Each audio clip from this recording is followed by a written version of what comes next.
भारत आणि अमेरिकेदरम्यान बदललेल्या टेरिफ बद्दल जर तुम्हाला प्रश्न असेल तर हा व्हिडिओ नक्की बघा. टेरिफ म्हणजे एंट्री फी. विचार करा, तुम्ही तुमचे प्रॉडक्ट्स रेग्युलरली मार्केटमध्ये जाऊन विकत आहात आणि एके दिवशी एक नवीन बॉस येतो आणि म्हणतो की बाबा तुम्हाला जर तुमचे प्रॉडक्ट मार्केटमध्ये विकायचे असतील तर उद्यापासून 25% जास्त पे करायला. म्हणजे जी वस्तू तुम्ही 100 रुपयाला विकत होता ती आता तुम्हाला 125 रुपयाला विकायला. आणि हाच नवीन बॉस म्हणजे अमेरिका. आता याआधी अमेरिकेने भारतावरती टेरिफ लादले नव्हते का? तर होते ते, पण ते फार कमी होते. आता मोदी आल्यानंतर टेरिफ्स एकदम वाढले म्हणून ही सरकारची हार आहे का? तर असं नाही म्हणता येणार. कारण मोदींच्या ऐवजी जर दुसरा कोणीही प्रधानमंत्री असता तरी पण हे टेरिफ वाढले असते. कारण ट्रम्पनी सर्वच देशांवरती हे टेरिफ वाढवले. पण ज्या पद्धतीने मोदी ट्रम्पला माय बेस्ट फ्रेंड किंवा अब की बार ट्रम्प सरकार हा प्रचार युएस मध्ये करून आले, त्याचा फायदा कुठेही ट्रम्पनी आतापर्यंत टेरिफच्या रूपात दिलेला दिसत. एप्रिल 2025 मध्ये ट्रम्पने सरसकट भारतावरती 10% टेरिफ आकारला. नंतर ऑगस्ट 2025 मध्ये ऍडिशनल 15%, टोटल 25%. नंतर लगेचच ऍडिशनल 25% टेरिफ यासाठी आकारला गेला कारण भारत रशियाकडनं ऑइल खरेदी.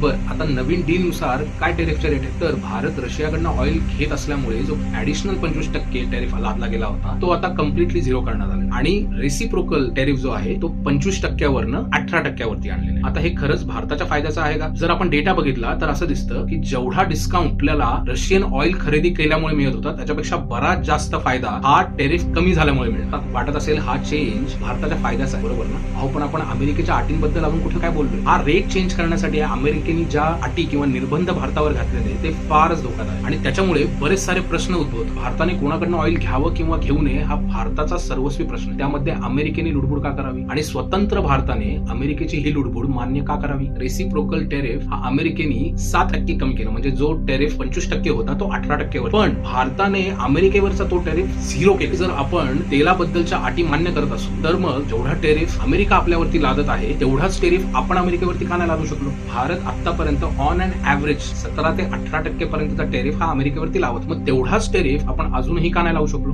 0 टेरिफ मुळे आता अमेरिकन प्रॉडक्ट्स भरभरून भारतीय मार्केटमध्ये येत. मेक इन इंडिया या इनिशिएटिव्हचं काय होणार? सगळ्यात महत्वाचं, अमेरिकन ऍग्रिकल्चर प्रॉडक्ट्स 0% टेरिफ वरती जर भारतात आले तर भारत हा जो कृषी प्रधान देश आहे ज्याच्यामधले करोडो लोक कृषी व्यवसायावर आधारित आहे, त्यांचं आयुष्य, त्यांचं उत्पन्न, त्यांचा व्यवसाय धोक्यात येणार नाही का? अजून एक महत्वाची अट म्हणजे भारत $500 बिलियन चे प्रॉडक्ट्स अमेरिकेकडनं खरेदी करणार आहे. मग आपण जर 10 पटीने जास्त अमेरिकेचे प्रॉडक्ट्स खरेदी करणार असो तर मग अमेरिकन भारतीय प्रॉडक्ट्स किती पटीने जास्त खरेदी करणार आहे? एक महत्वाचा मुद्दा निर्माण होतो. एप्रिल 2025 पासून टेरिफ्स हळूहळू वाढवणार. पण ही जी डील झाली ती एप्स्टीन फाईल रिलीज झाल्याच्या लगेच 2 दिवसाच्या आत कशी काय झाली? तुम्हाला या सगळ्या मुद्द्यांवर, या प्रश्नांवरती काय वाटतं आम्हाला कमेंटमध्ये नक्की सांगा. आणि असेच इन्फॉर्मेटिव्ह व्हिडिओज बघण्यासाठी व्यक्त होणारी व्यक्ती या पेजला इंस्टाग्राम, फेसबुक, युट्यूबला सबस्क्राईब